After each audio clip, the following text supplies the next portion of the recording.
Hello everyone, welcome to the channel Windows to Heaven Art. I'm Stephen Cooley, and we're going to jump straight into another episode in the series called Practicing Portraits. Now, I feel like in the past when I would do portraits, I would just sort of jump into it with a wing it approach, not really knowing how to get from start to finish in a very succinct way.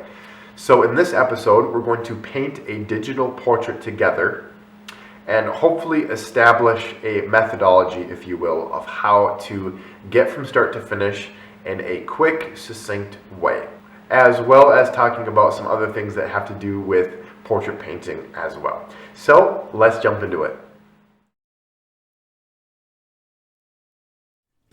Out of the 8 billion or so people in the world today, no two are alike. Every person that has ever been is totally unique. We're walking storybooks with riddles written in smile lines and chapters of personality. There's way more to people than first appearances suggest, and beauty is better than skin-deep superficiality. There's meaning by design. How do you and I capture that when creating portraits of our own? I'm not totally sure how to capture it all yet, but that's what we're going to try.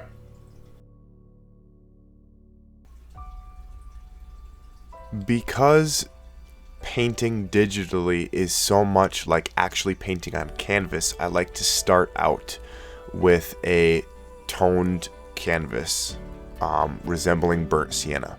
So now comes the first step, which is get the sketch on. And you can see me creating the sketch here, and it's super simple. What you see is what you get. You just want to keep it as simple as you can from the outset, and just make sure that you get the main proportions and shadow areas mapped out for yourself. And now I'm going ahead and moving into the shadowed area of the face, and just kind of, like I say, establishing those first main shadowed areas. And once we've got this where we want it, we're going to go ahead and put in the background. So you're basically just filling in everything around your sketch. For this particular painting, I chose to go with a very dark background. The idea being that I want to build it up so that I can create some contrast on the subject.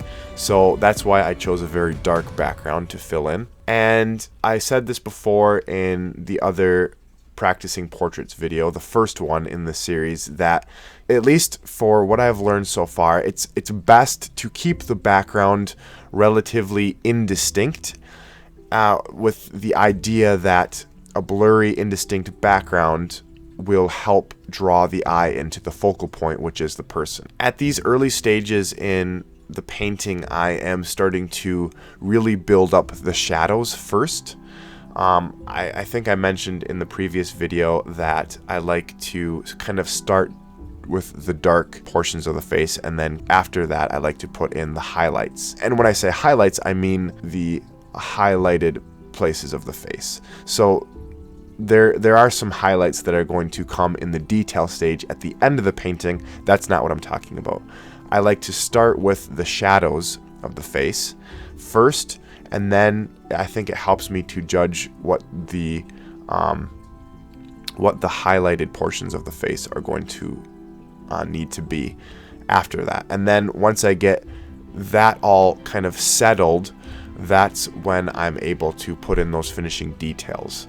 And as far as judging color and tone is concerned, I think it is really important to have some sort of a reference photo that you're following, because that really helps you judge colors and tones. And it just comes with practice over time of learning how to follow a reference photo. And I do have a reference photo for this particular picture, although I generally add some additions to my composition that are going to end up with a finished painting that looks quite a bit different than the reference photo, and that's usually what ends up happening for me. But that's really just personal preference, and depending on how closely you want to follow the reference photo. I think it's important for budding portrait artists to keep in mind that we should really start off simple and end complex. So from the beginning, just keep it simple, and then the more you start to add layers and the more you start to flesh out this painting, the more complex it will become naturally. So don't overthink it from the outset. I'm just continuing to do what I've been doing. As I get further along in the painting, I'm starting to do it on a more detailed level. That's really the progression of a portrait painting from what I have learned thus far.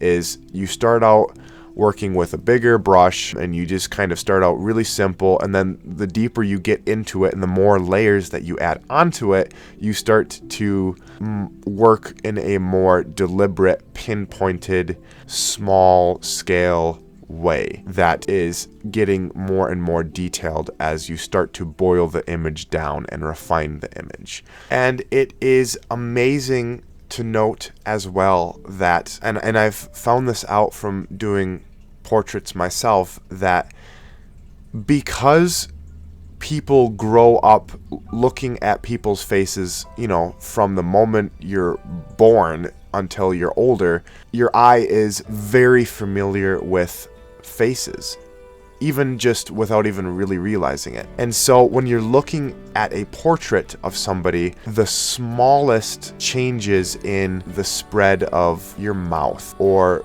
the tilting of an eyelid, the slightest change in a person's expression is easily picked up by the viewer. So if I'm painting a portrait of somebody and I just slightly change something in the mouth, suddenly it looks like a totally different expression, and it's very easy for your eye to pick up. So it's really a good thing to know when you're dealing with portraits, that if you know from the outset that your painting doesn't look anything like the reference photo's expression that you're working from, it could be as simple as changing length of how wide the person's mouth is, or just tweaking the tilt of an eyebrow. And then when you do that, I think you'll be surprised that it was really just the slightest of change that was needed to get it to where you wanted it to be.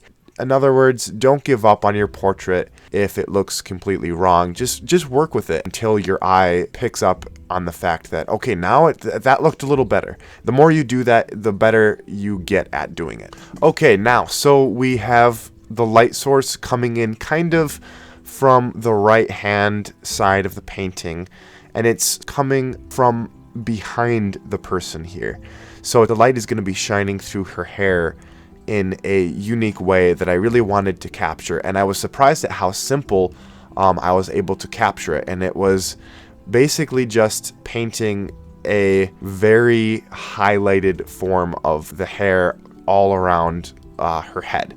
So the colors that I was using was a mixture of white, which you could use titanium white or whatever white you use if you're painting something like this with oil paints, for instance. And I just mixed in just a little bit of yellow, and that bright highlight was able to create the illusion that the light was shining through her hair in this way. So that was pretty easy to do, and that was really the last kind of finishing touch as far as the detail stage is concerned, and the painting is basically done.